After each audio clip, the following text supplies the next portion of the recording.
Good morning. It's Sunday morning sexy time story. And this one is, well, whatever. I hate giving qualifications. I have a shout out to my bra, Ava Amnesia on Twitter, because something she twittered reminded me of this story. And so I'll put a link or something in here. Anyway, so years back when I was still doing my extensive booty call montage, I'd hooked up with this one guy who normally I wouldn't have responded to his ad because he was like 21 or 22 or something, but I was like, yeah, why not? So I had put this ad on Craigslist, and I basically was like, well, what I want is to be pampered and, really nice hotel room, bubble bath, champagne, massage, sensual, blah, blah, blah, and like lots of making out, and then, good hard fucking, and, all these conditions and shit. So I, of course, got the usual responses that had nothing to do with what I'd written. And then I got one response from this kid who was like, yeah, that's great, it sounds really hot, etc. So, long story short, got a room over off of, actually on Union Square at the Sir Francis Drake, maybe? One of the two hotels that's really lovely. It overlooks the park there. And he was going to be later than I was, so he had made arrangements to let me get up into the room early. And, long story short, showed up with like bath salts and bubble bath and massage oil and the whole 9 yards. It was fantastic. And we just had a really lovely time. And by the time we got to actually, the fucking part, I was completely turned on and felt really taken care of, and it was really sensual, and the sex was really hot. And of course, 'cause he's 22, he's just like, totally keeping up with me.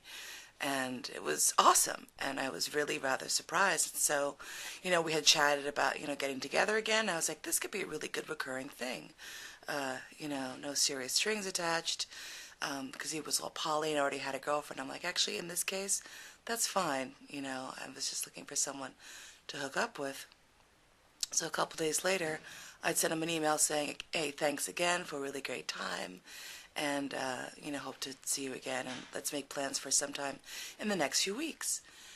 And so he wrote back and said something sort of introductory, like, yeah, I had a really good time, too. And then he said, it seemed like you obviously were really having a really good time. I felt like I could have been sitting there rubbing you with sandpaper and reading from the phone book, and you would have had just as good a time. And so I sat there thinking, okay, what could he possibly mean by that? So I wrote back and I said, ha, not quite sure what you meant, sort of tried to lighten it up and just asked for further elaboration. Then he wrote back and said, basically, I felt like once we got started, you were just coming and coming and coming, and, I didn't really have to do anything. And I said, so you figured that that was spontaneous and had nothing to do with you, or the massage, or the sensuality, or the other stuff? And then I got kind of pissed off. And I was talking to a couple friends, and some guys who were just like, well, the dude obviously just, has a self-esteem thing and wants to be reassured that, like, he was all that, and that it wasn't just that. And I said, well, so what if I do come easily? How does that make the sex less? I'm like, do you need to have a jungle gym, some sort of obstacle course in order to feel manly while we're fucking? Because God knows that if you take, quote unquote, too long to come, then that's another whole issue.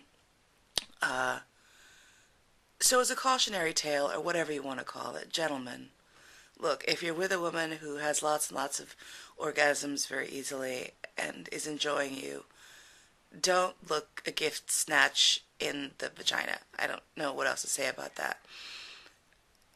Ladies, if you do happen to be someone who orgasms often and easily, it's a wonderful thing. And don't let any douchebag take away from that for you. Okay? Because it took me a while to get over that. I was kind of fucked up about it. Anyway, needless to say, that kind of buzzkilled for me. We did not hook up again, even though he kind of did say he wanted to. I was like, well, no. I might as well just take care of it myself, with or without the sandpaper and the phone book. So, happy what is it? Sunday Sexy Time stories. I'll talk to you soon.